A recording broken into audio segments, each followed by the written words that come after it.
Muy buenos días, mi nombre es Ingrid Catalina Querales Palacios y voy a hacer la presentación del fanzine acerca de la historia del conductismo, la escuela cognitiva, las bases para el modelo cognitivo conductual.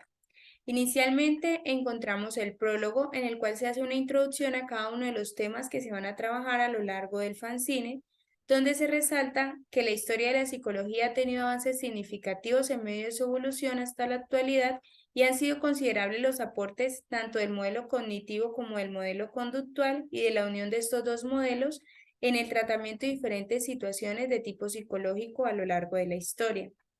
También en el fanzine se van a presentar las teorías de la inteligencia, la mente, el pensamiento y razonamiento, junto con las conclusiones obtenidas a partir del presente ejercicio académico. Iniciamos con una frase: si nuestro pensamiento es sencillo y claro, estamos mejor equipados para alcanzar nuestras metas. Aaron Beck. En el capítulo 1 se encuentra la historia del conductismo a través de una línea del tiempo, donde se resalta que inicialmente en el año 400 a.C., Platón y Aristóteles dieron unos indicios acerca de teorías que daban cuenta de características de la personalidad. Posteriormente, en 1829, están los planteamientos de Chenov acerca de la conducta entendida como manifestación de ciertos reflejos sin hacer referencia a procesos mentales. En 1872, Charles Darwin con la teoría de la evolución, quien aportó la eliminación de la mente como problema teórico, planteando la conducta emocional humana resultado de la herencia de conductas. En 1879, William Wundt, quien diseñó un laboratorio en donde se podían controlar variables identificadas por él que intervienen en procesos mentales. Posteriormente, en 1898, Edward Lee Tordick, quien plantea la teoría del conexionismo, que es la respuesta a estímulos que fortalecen y distinguen consecuencias satisfactorias. En 1906 se encuentran los planteamientos de Iván Pavlov, quien fue un fisiólogo que se enfocó en demostrar cómo ciertos estímulos que anteriormente eran neutros podían generar respuestas condicionadas mediante aprendizajes a través de experimentos con animales. En 1913 se encuentran los planteamientos de John Watson, quien en su manifiesto conductista plantea que la psicología es una rama puramente objetiva y experimental de las ciencias naturales, cuyo objetivo teórico es la predicción y el control de conductas, es decir, de los comportamientos observables. También está Frederick Skinner, quien planteó los refuerzos de los estímulos quien planteó los refuerzos, que son aquellos estímulos que operan sobre la conducta precedente y que pueden ser positivos o negativos. En el capítulo 2 se encuentra la historia de la escuela cognitiva, en donde se resalta que entre los años 1955 y 1965 se dieron sus principales aportes iniciales. Fue un proceso lento y progresivo que favoreció el paso de una perspectiva a otra. En este sentido, se resalta que se empiezan a recuperar el interés por los procesos mentales, es decir, por temas como la cognición, el aprendizaje, la adquisición de conocimientos, la memoria y la conciencia, entre otros. También este enfoque cognitivo retoma aquella reflexión filosófica inicial acerca del alma, la mente, la conciencia y aquella primera psicología científica. Es de resaltar que los dos modelos, sumados a la teoría del aprendizaje de Albert Bandura en 1963, constituyen la base conceptual y metodológica de técnicas de terapia de modificación de la conducta, donde es importante mencionar la publicación de Plans al the Structure of Behavior, obra en la cual se aplica la teoría del procesamiento de la información, manteniendo que la conducta es la representación experta de planes o programas internas, dejando ver tanto una relación entre cognición y conducta. En cuanto a momentos importantes, es de resaltar que el enfoque cognitivo se originó a partir de la revolución tecnológica durante la Segunda Guerra Mundial, en la que nació la computadora. En esa época no se consideraba la existencia de la mente y sus precursores aprovecharon términos computacionales para presentar las funciones de la mente por medio del cerebro. Esta escuela surgió por la necesidad de abordar la psique humana, incluyendo procesos que no se tenían en cuenta, reemplazando así el paradigma de la caja negra, y recibió aportes de modelos y movimientos como la Gestalt, el psicoanálisis, Vygotsky, Piaget y los neoconductistas, al tener procesos psíquicos en cuenta que tratan la conciencia, el conocimiento, entre otros. En el capítulo 3 se encuentran las bases del modelo cognitivo-conductual. el cual surge de la confluencia de la terapia conductual y los aportes de autores cognitivistas como Kelly, Albert Ellis y Aaron Beck, entre otros, donde se resalta que se enfocaron en síntomas y conductas disfuncionales mediados cognitivamente para modificar pensamientos y creencias disfuncionales. También es de resaltar que la terapia cognitivo-conductual TCC se basa en la conceptualización cognitiva de los problemas del paciente, empleando una variedad de técnicas para modificar factores cognitivos, conductuales y emocionales que inciden en estos, como se observa en la imagen, que hay una relación entre emoción, pensamiento y acción. Por ende, este modelo se enfoca en respuestas físicas, emocionales, cognitivas y conductuales desadaptadas de carácter aprendido, que al ser practicadas a lo largo del tiempo se convierten en hábitos del repertorio comportamental del individuo, donde el individuo es el responsable de poder generar un control de estas. Los principales exponentes del modelo cognitivo-conductual son Albert Ellis, quien desarrolló la terapia racional emotiva. También encontramos a Aaron Beck con la terapia cognitiva, Donald Meichenbaum, el entrenamiento de inoculación del estrés,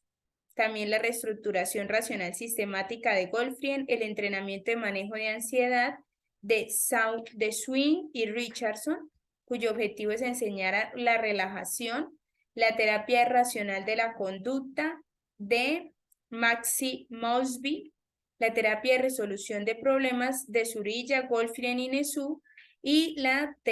psicoterapia cognitivo-estructural de Guidano y Liotti. Es de resaltar que cada uno de estos autores dieron un aporte acerca de una serie de pasos, elementos importantes en las terapias para poder generar unos cambios psicológicos y cognitivos que permitan a la persona dar un manejo adecuado de la conducta por medio de aspectos como la relajación, el autocontrol,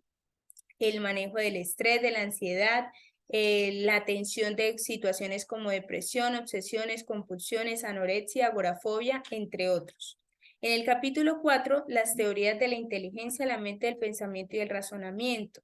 donde se plantea que la inteligencia hace referencia a un conjunto de habilidades cognitivas y conductuales que permiten la adaptación eficiente al ambiente físico y social. Incluye la capacidad de resolver problemas, planear, pensar de manera abstracta, comprender ideas complejas, aprender de la experiencia, entre otros. En este sentido, se plantean las teorías psicométricas que se enfocan en pruebas de inteligencia y análisis factorial para poder medir una serie de situaciones específicas. Entre ellas se destacan la Binet-Simon, que permite identificar la edad mental, los test de aptitudes, de capacidad cognitiva, las evaluaciones psicométricas de inteligencia emocional y preferencias de comportamiento, entre otras. También tenemos las teorías biológicas, donde se resaltan dos, que son las principales. La de Hendrickson, que se enfocó en estudios de base bioquímica y fisiológica de la actividad intelectual, además de relaciones entre inteligencia y actividad del sistema nervioso. Y la de Schaffer, quien se centró en los efectos de amplitud de los potenciales provocados en la atención selectiva, el efecto de la expectativa y la carga de trabajo.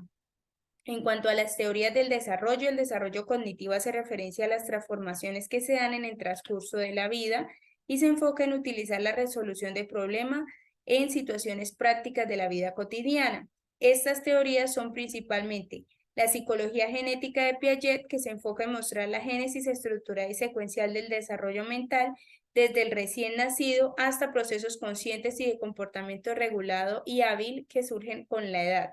Y la perspectiva sociocultural de Vygotsky, que emplea procesos sociales y culturales que influyen en la adquisición de habilidades intelectuales. También encontramos la teoría de inteligencias múltiples, que fue elaborada por Howard Gardner, quien define la inteligencia como la capacidad de resolver problemas o elaborar productos que sean valiosos en una o más culturas. Entre ellas se resaltan las diferentes modalidades de inteligencia, que son la inteligencia lógico-matemática, la lingüística, la musical, la espacial, la intrapersonal, la interpersonal, corporal sinestésica y la naturalista. También la construcción de esquemas mentales, debido a que para Beck los esquemas son patrones cognitivos relativamente estables que constituyen la base de la regularidad de la interpretación de la realidad. Ellos se relacionan con las creencias que las personas tienen acerca de sí mismos o acerca del entorno que le rodea, debido a que las creencias pueden ser nucleares cuando constituyen el self de la persona, son difíciles de cambiar porque dan sentido a la identidad y a la idiosincrasia, y las periféricas que se relacionan con aspectos más secundarios, por ello son fáciles de cambiar porque tienen una menor relevancia para la persona. También encontramos la psicolingüística, que según Garham, se trata del estudio de los mecanismos mentales que posibilitan a las personas usar el lenguaje y cómo el lenguaje influye en la interpretación que se da acerca de la realidad y en el comportamiento. Y en cuanto a la conducta es definida como una serie de procesos y estructuras mentales internas, memoria, atención, percepción, siendo por lo tanto las personas seres activos que procesan, seleccionan, codifican, transforman y recuperan toda la información que reciben del exterior, del entorno en el que viven, y todo ello incide en su comportamiento. Finalmente encontramos el epílogo, donde se resalta que la población mundial se enfrenta en la actualidad con diversas situaciones como la globalización, adelantos científicos, la revolución tecnológica y la universalización del conocimiento, entre otros cambios que inciden en el comportamiento y la forma de vida. Por ello, los profesionales en psicología se ven enfrentados a un entorno cambiante, dinámico, en donde se exige el uso responsable de modelos como el cognitivo-conductual,